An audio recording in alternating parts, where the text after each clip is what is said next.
अस्सलामुअलैकुम। हम आपको अपनी चैनल लिटरेरी सर्कल में खुशामदीद कहते हैं। आज हम जिस टॉपिक को डिस्कस करने जा रहे हैं वो ट्रांसलेशन स्टडी के मुतालिक है, रिलेटेड है।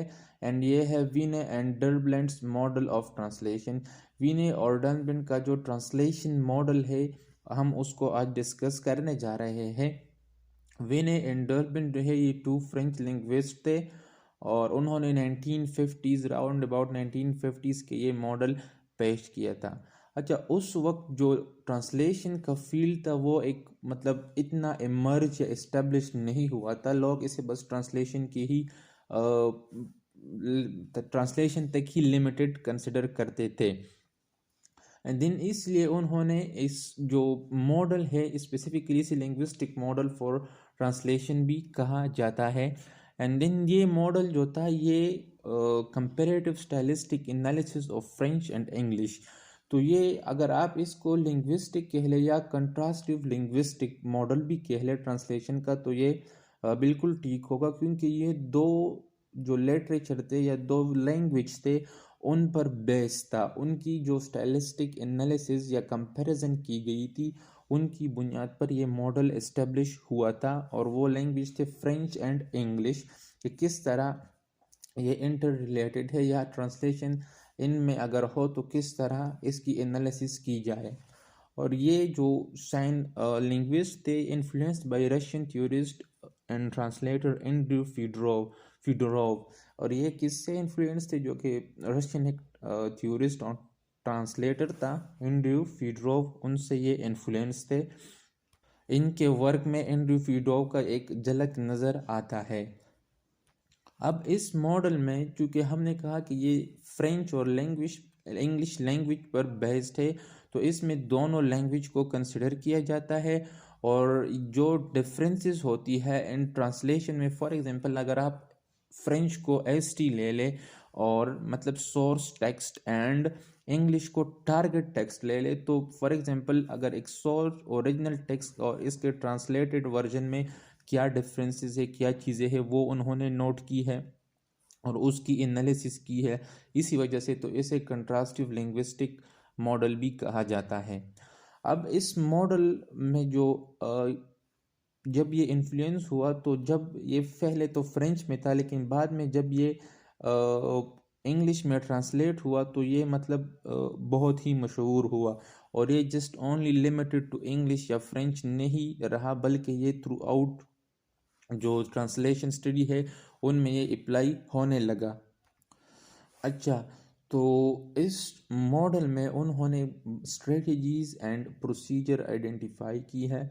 और फॉर एग्जांपल स्ट्रेटजीज किसे कहा जाता है? तो स्ट्रेटजीज सिंपल, जब आप किस तरह की ट्रांसलेशन करते हैं इसको स्ट्रेटजीज कहा जाता है। फॉर एग्जांपल आप सेंस फॉर सेंस करते हैं, आप वर्ड फॉर वर्ड करते हैं, आप फ्री ट्रांसलेशन करते हैं, लिटरल करते हैं, या आप डोमेस्टिकेशन जो पैरामीटर है उनके अंदर रहकर ट्रांसलेशन करते हैं, या आप फॉरेनाइजेशन की स्ट्रेटजीज को अप्लाई करके ट्रांसलेशन करना चाहते हैं। तो ये तो हो गई कुछ स्ट्रेटजीज। आप देख सकते हैं स्ट्रेटजीज के सामने लिखा है फ्री, लिटरल, डोमेस्टिकेशन एंड फॉरेनाइजेशन। अब इस मॉडल में एक और चीज़ भी है, वो है प्रोसीजर। अब प्रोसीजर को आप अंडरस्टैंड करें। प्रोसीजर का मतलब यह है कि जब आप एक फॉर एग्जांपल लिटरल ट्रांसलेशन या फ्री ट्रांसलेशन की जो स्ट्रेटजी से उसे अपनाना चाहते हैं, उसको मद्देनज़र रख कर आप ट्रांसलेशन करना चाहते हैं, तो आपको कौन कौन से प्रोसीजर अपनाना होंगे, कौन कौन से जो टेक्निक है during that process of translation वो आपको अपनाना होंगे, उसको कहते हैं प्रोसीजर। मतलब इनमें से प्रोसीजर बाद में आएंगे, हम 2 स्ट्रेटजीज एंड 7 प्रोसीजर पढ़ेंगे। इन 2 स्ट्रेटजीज में कौन कौन से प्रोसीजर आते हैं वो हम डिस्कस करेंगे। जो कि जनरल प्रोसीजर है वो है बोरोविंग, कॉल एंड एक्सप्लेनेशन वगैरह, फुट नोट, ये इसमें ही आते हैं। अच्छा, तो इनके मॉडल में उन्होंने जो स्ट्रेटजीज अपनाई है उनको एक्सप्लेन किया है। और इन स्ट्रेटजीज में उन्होंने 7 प्रोसीजर अप्लाई किए हैं। फर्स्ट जो स्ट्रेटजी है वो है डायरेक्ट ट्रांसलेशन, और इसे आप कहते हैं लिटरल ट्रांसलेशन। एंड नेक्स्ट जो स्ट्रेटजी है वो है ओब्लीक ट्रांसलेशन या फ्री ट्रांसलेशन। सबसे पहले हम डिस्कस करेंगे डायरेक्ट ट्रांसलेशन। डायरेक्ट ट्रांसलेशन में 3 प्रोसीजर है या 3 टेक्निक है जिसके ज़रिए हम डायरेक्ट प्रोसीजन कर सकते हैं। वो क्या क्या है? वो एक बोरोविंग है, काल्क है एंड लिटरल ट्रांसलेशन। अब बोरोविंग जो है ये सिंपल वही कंसेप्ट है कि आप एक लैंग्वेज से दूसरी लैंग्वेज में एक वर्ड को बोरो करें। लेकिन ट्रांसलेशन स्टडी में आप कहेंगे कि from source text to target text, जब आप एक वर्ड कॉपी करते हैं तो उसको कहा जाता है बोरोविंग। और ये बोरोविंग इसलिए किया जाता है कि या तो एक टेक्निकल फील्ड होता है जिसमें टारगेट टेक्स्ट में एक वर्ड नहीं होता, जिस तरह फॉर एग्जांपल कंप्यूटर या इंटरनेट आप देख ले तो उर्दू में इनके लिए कोई लफ्ज़ नहीं है, तो डायरेक्टली ये हम बोरो करते हैं जब हम ट्रांसलेशन करते हैं।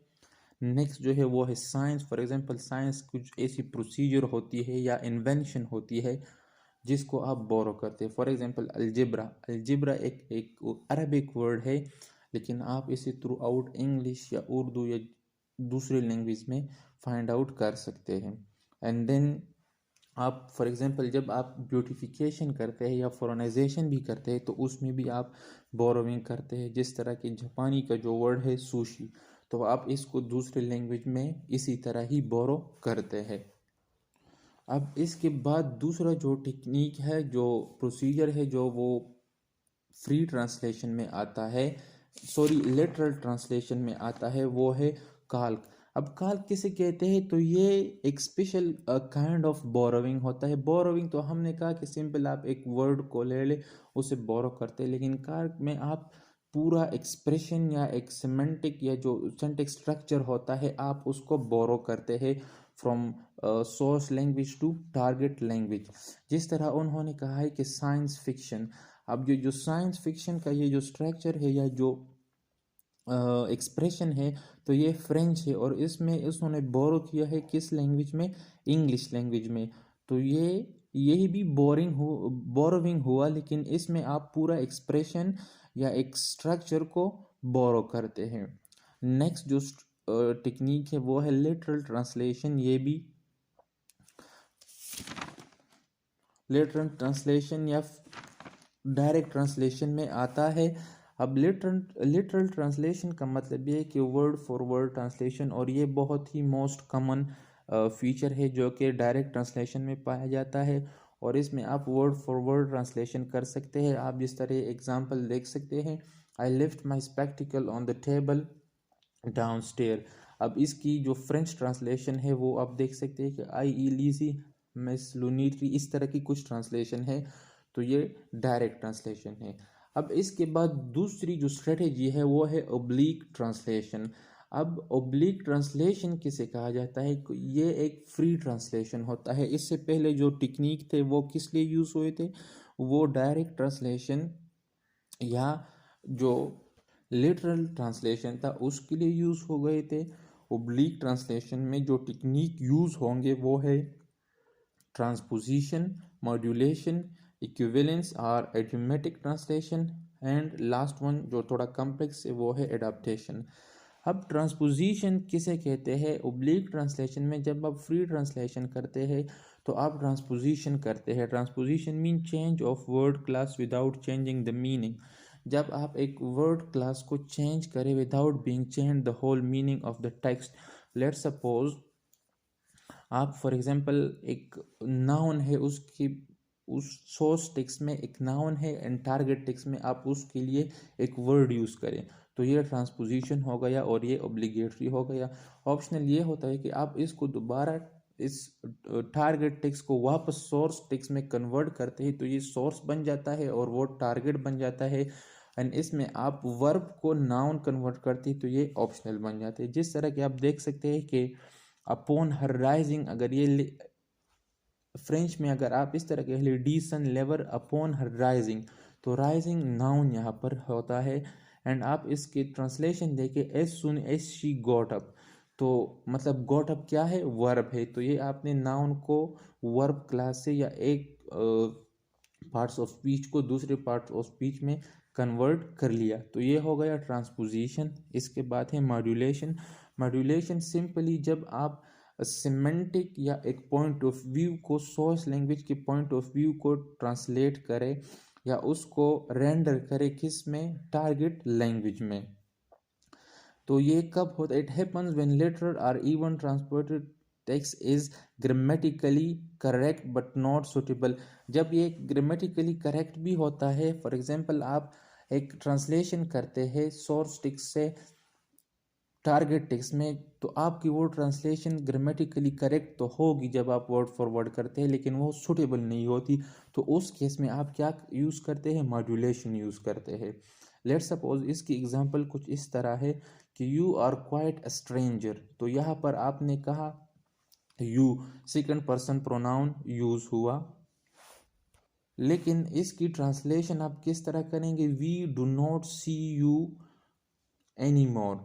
मतलब यहाँ पर प्रोनाउन भी चेंज हुआ, पॉइंट ऑफ व्यू भी चेंज हुआ, और सिमेंटिक्स जो मीनिंग है वो भी चेंज हुए। ऑल दो वो जो बेसिक मीनिंग है वो सेम है, लेकिन वर्डिंग की चेंज हो गई। तो ये हो गया मॉड्यूलेशन। और इसकी एग्जांपल और भी है, ही क्लियर्ड हैज थ्रोट। तो he cleared has voice, throat साफ करना है मतलब आवाज़ साफ करना ये है।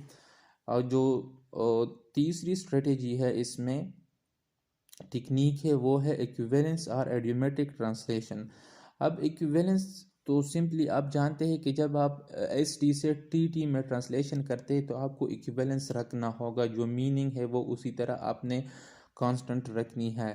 तो ये कहाँ पर होता है? ये ज़्यादातर ईडियम्स में या प्रोवर्ब्स में होता है कि आप उसकी जो पूरा जो सेंटेक्स है उसको चेंज करते हैं, उसकी जो वर्डिंग है उसको भी चेंज करते हैं। जब आप यहाँ पर वर्ड फॉर वर्ड करेंगे तो आपको मीनिंग नहीं मिलेगा। For example might is right, तो यहाँ पर अगर आप वर्ड फॉर वर्ड ट्रांसलेशन करें तो आपको वो एसेंस या जो टारगेटेड मीनिंग है वो रिसीव नहीं होगा। रादर आप यहाँ पर इक्विवेलेंस कंटिन्यू करने के लिए वर्ड फॉर वर्ड पर नहीं जाते, रादर इक्विवेलेंस को मद्देनज़र रख कर सेंस फॉर सेंस या ओब्लिक ट्रांसलेशन करते हैं। और जो लास्ट वन है वो है एडाप्टेशन। अब एडाप्टेशन ये है कि ये थोड़ी सी डिफ़िकल्ट है बट आसान है, कि रीडर जो होता है सोर्स टेक्स्ट का, उसके लिए आप जो मतलब जो रीडर होता है वो तो ट्रांसलेशन का होगा, वो टारगेट टेक्स्ट का होगा।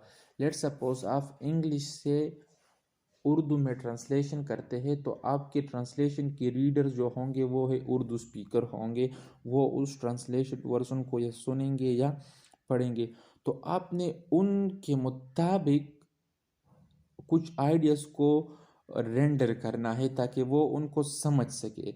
अगर कोई आइडिया उसके कल्चर में नहीं है या उनके रिलीजन में नहीं है, तो आपने उनको उनकी समझ के मुताबिक इस आइडिया को प्रेजेंट करना है। अपने कल्चर मतलब यहाँ पर मुख्तलिफ कल्चर है। लेट सपोज अगर आप इंडिया में देख ले, दिवाली है हिंदू में, हमारे यहाँ दिवाली नहीं है। अगर आप से कोई कहे कि दिवाली की रस्म, तो आप अंडरस्टैंड नहीं करेंगे। लेकिन आप अगर इसकी एक्सप्लेनेशन करें फुट नोट लेके कि it's a kind of culture when you throw different type of colours, है ना, आप कलर्स एक दूसरे के ऊपर फेंकते हैं, तो ये हो गया दिवाली। तो आप इस तरह कह सकते हैं। इंग्लिश में अगर आप देख ले, क्रिकेट का कंसेप्ट मौजूद है गेम का, लेकिन फ्रेंच में क्रिकेट इतनी आम नहीं है, वहाँ पर फुटबॉल खेली जाती है। तो वो फुटबॉल को फ्रेंच वाले क्रिकेट को क्या कहते हैं कि ये एक वेंसडे लॉन्ग स्लीपी मैच है या गेम है। तो ये उनके लिए अगर आप ट्रांसलेशन करेंगे क्रिकेट का तो आप इस तरह करेंगे। आई होप आप लोगों को वीडियो पसंद आई होगी। Kindly like and subscribe our channel. Thank you so much. अल्लाह हाफिज़।